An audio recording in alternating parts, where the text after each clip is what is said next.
My name is Sarah. I'm a certified nurse aide, and for 6 years I worked at a small, family-owned nursing home tucked away on the edge of a quiet rural town. It wasn't a modern facility with polished hallways and bright lighting. The building was old, older than most people realized. The owners had renovated it over the years, but certain parts never seemed to lose that heavy feeling.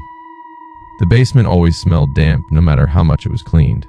Some of the original wooden doors were still there, and on quiet nights the floors would creak even when nobody was walking. The owner was incredibly honest with us. During my orientation, she told all new employees something that stuck with me. This building wasn't always a nursing home. Before it became one, it had been an orphanage decades earlier, not the kind people imagine from old movies. She explained that state records documented years of severe abuse, neglect, and unexplained child deaths before it was finally shut down. She was telling us because employees eventually heard rumors anyway, and she'd rather we know the truth. At the time, I didn't think much of it. Old buildings have dark histories. That doesn't mean they're haunted. Or at least, that's what I believed. Most nights followed the same routine. I'd help residents get cleaned up before dinner, pass meal trays, refill water pitchers, answer call lights, chart my rounds. Our residents became family. Some had dementia. Some remembered every detail of their lives. Others were simply nearing the end after living full, ordinary lives. One thing I always appreciated was that many of them stayed mentally sharp. They knew our names, remembered birthdays, asked about our families. One resident in particular was Mr. Ben. Ben was in his late 80s. He wasn't confused, he wasn't hallucinating. If anything, he was one of the most mentally aware people in the building. He loved crossword puzzles and always joked that the nurses cheated when they helped him. He was the kind of resident who noticed if someone got a haircut. Nothing escaped him, which made what happened even harder to explain. One evening I was delivering dinner trays room by room. As I approached Harold's room, I heard him laughing. Not just talking, actually laughing, like he was having a conversation with someone he enjoyed. I assumed family had stopped by. I balanced his tray on one hand and knocked gently, no answer. But I still heard him speaking. A little laugh. That struck me as odd. I opened the door. Ben was sitting on the edge of his bed with his back toward me. He was facing the far corner of the room. His shoulders moved as he chuckled softly. There wasn't anyone else inside. No visitors, no staff. Just Ben. I smiled anyway. "Who's keeping you company tonight?" He slowly turned toward me with the biggest grin. "Oh," he pointed toward the empty corner. "The little girl." I looked. "Nothing." He continued speaking as casually as if she'd been standing there the whole time. "She wandered into my room." I forced a smile. "Really?" He nodded. "Poor thing." He lowered his voice. "She looks scared." I remember every word because of how calm he sounded. She asked if she could stay here for a while. There wasn't an ounce of fear in his face, just compassion, like he genuinely believed a frightened little girl had found somewhere safe. I glanced around again. Empty. I figured maybe an infection had started affecting him, or perhaps medication. I gently redirected the conversation. He ate dinner. We talked baseball for a few minutes. Everything else about him seemed completely normal. 3 days later, Ben passed away peacefully in his sleep. The doctor listed natural causes. No one thought much about the conversation. At least, not yet. Months passed. Life in healthcare moves quickly. Residents come, residents go. Eventually, I stopped thinking about Ben's strange conversation. Until another resident mentioned the same little girl. His name was Jim. Unlike Ben, Jim had become restless that evening. I could hear him yelling from halfway down the hallway. By the time I reached his room, he was gripping the bed rail so tightly his knuckles had turned white. His breathing was fast. His eyes were locked on the floor near the foot of his bed. He wasn't looking at me. He was looking at something underneath the blankets. "Get her away from me!" He shouted so loudly another aide came running. "She's grabbing my feet." I looked. Nothing. Jim kicked at the blankets. "Tell her to stop." His voice cracked. "She won't leave me alone." I tried calming him. "Who's grabbing your feet?" He stared beneath the bed. "The little girl." He swallowed hard. "She keeps crying." Then he whispered something I'll never forget. "She says she doesn't want to be alone." Those words sent chills down my spine. There was no reason two unrelated residents would describe the exact same child. Jim passed away later that night. After that, I started asking questions. Not dramatic questions, just quiet conversations during night shifts. The kind coworkers have while stocking supplies or folding towels. One nurse paused when I mentioned the little girl. She looked at me for a long second, then asked, "You've heard about her too?" Another aide nodded before I even finished explaining. One by one, people began sharing stories. Different years, different residents, different rooms, yet somehow, the descriptions were almost identical. A little girl, usually around 7 or 8 years old, pale, quiet, sometimes crying, sometimes smiling, sometimes standing silently in the corner, sometimes near the doorway. No resident ever described her as violent. Most simply said she looked frightened. Almost every single one passed away within days, some within hours. None of us could explain it, and none of us talked about it around residents. There was no way they were influencing one another. Many had never even met. Still, the stories continued, year after year. I tried finding logical explanations. Medication side effects, delirium, changes in oxygen levels, the brain preparing for death. Healthcare workers know that nearing the end of life, some patients report seeing loved ones or hearing familiar voices. That isn't uncommon. But this felt different. These people weren't describing parents or spouses or deceased family members. They were describing the same unknown child, the same frightened little girl, over and over and over again. Even employees who had worked there for decades quietly admitted they'd noticed the pattern. Nobody claimed to have seen her themselves. Only the residents. Always the residents. Always near the end. I've thought about that orphanage countless times. The owner never exaggerated its history. Official records documented neglect. Children suffered there. Some never made it out. Maybe that's just an unsettling coincidence. Maybe our minds naturally connect tragic events with unexplained experiences. Or maybe, some stories leave fingerprints on a place long after everyone involved is gone. I honestly don't know.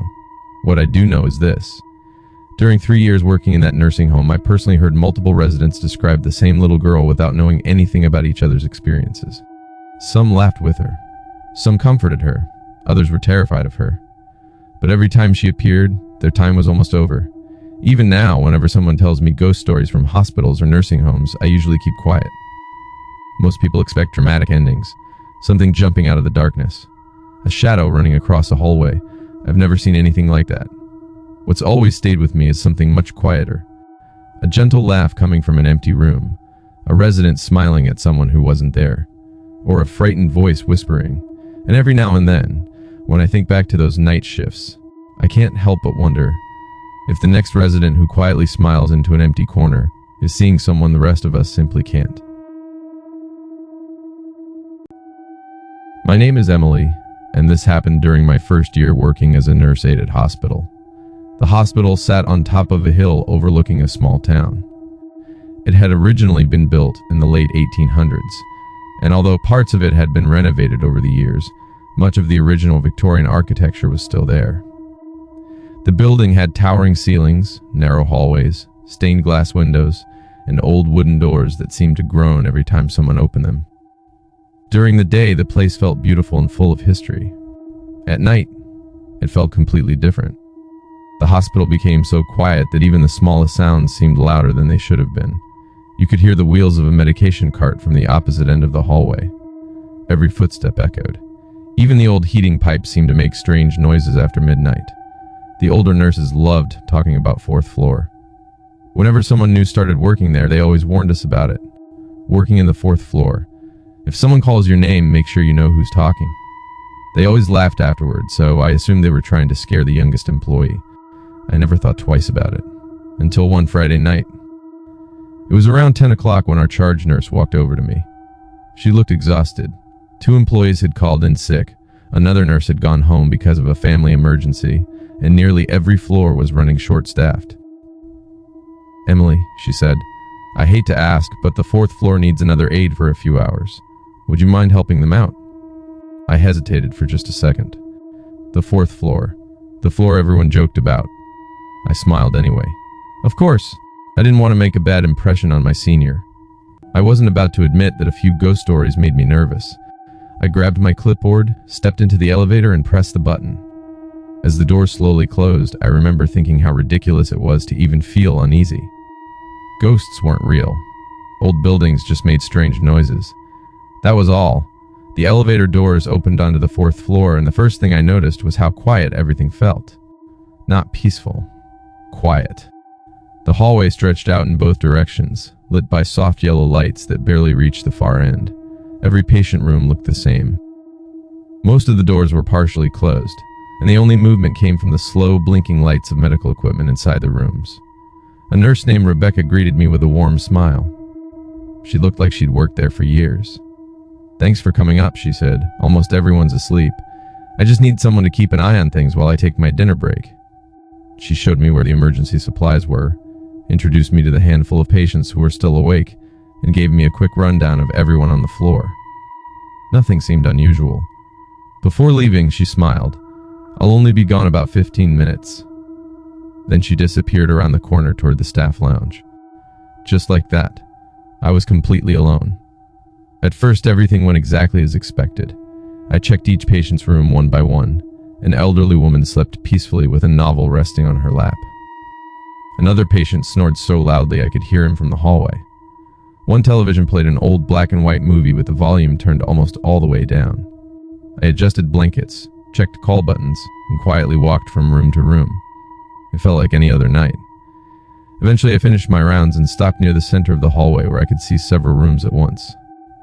I remember standing there for a moment listening. Nothing. Not a single voice. Not a single footstep.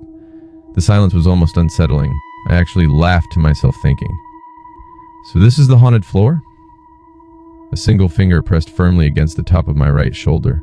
Not a brush, not my imagination. Someone deliberately tapped me to get my attention.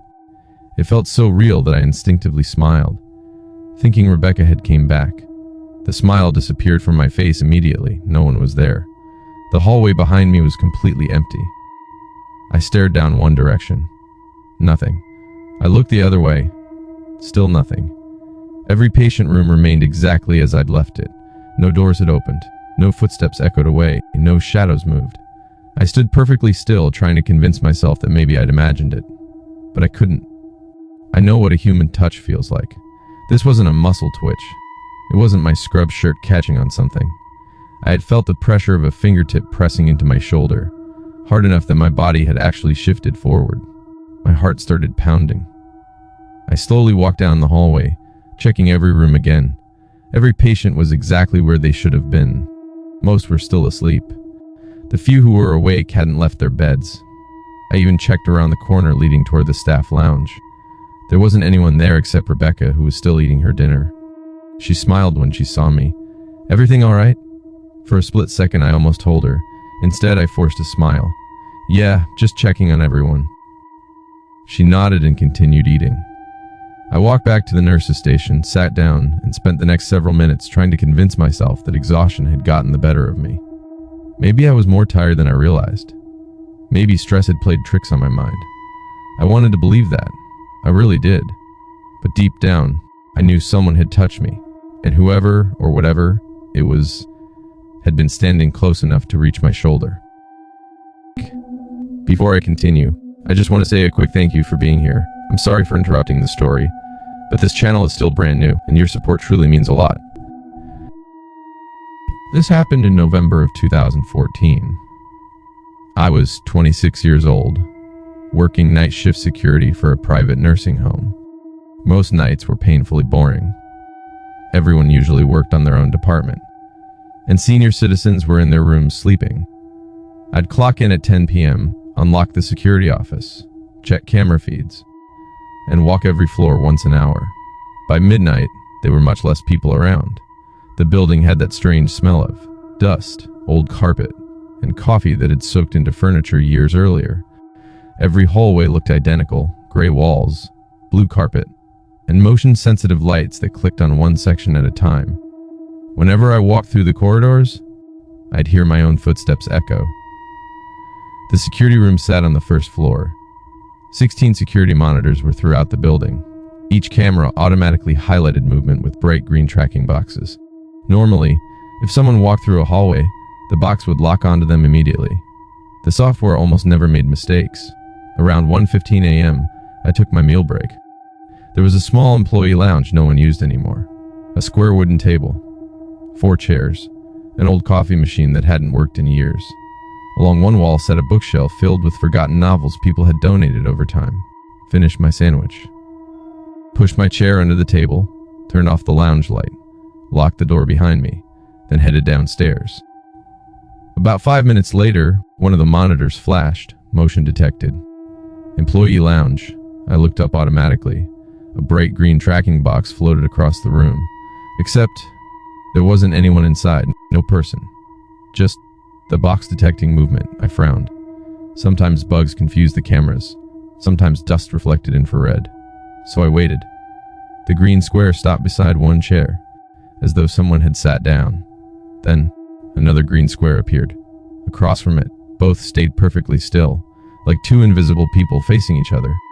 A chill crawled across my shoulders. I grabbed my flashlight. Radio clipped to my belt. The elevator ride suddenly felt much longer than usual. When the doors opened, the hallway lights remained off. They only activated when they detected movement. I stepped out.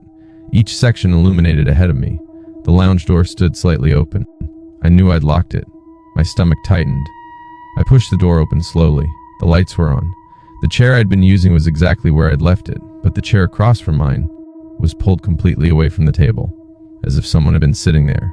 My flashlight drifted toward the tabletop. My blood went cold. I searched every inch of that room, cabinets, under the table. Nothing. But I still felt like someone else had been here moments earlier. Then my radio crackled. A voice that sounded like an old person coughing. So quiet I almost convinced myself I imagined it. Then the radio returned to normal. No transmission logged. Nothing. Back downstairs, I rewound the security footage. The recording showed me entering the lounge, eating, browsing on my phone, leaving, everything normal, until I shut the door. The lights turned back on by themselves. No switch moved. The second chair slowly slid backward, no visible hands, no person. My heart started pounding. I seriously considered leaving. But abandoning a shift, especially when their senior citizen and nurses, felt wrong. So I forced myself to complete one final patrol before sunrise. Every hallway felt quieter than before. Too quiet. Even the air conditioning seemed to stop. Halfway through the 4th floor, I heard footsteps. Not mine, one pace behind me. Every time I stopped, they stopped. I spun around. Nothing. Just rows of empty office doors. I started walking faster. By the time I reached the stairwell, I wasn't pretending to stay calm anymore. I practically ran downstairs.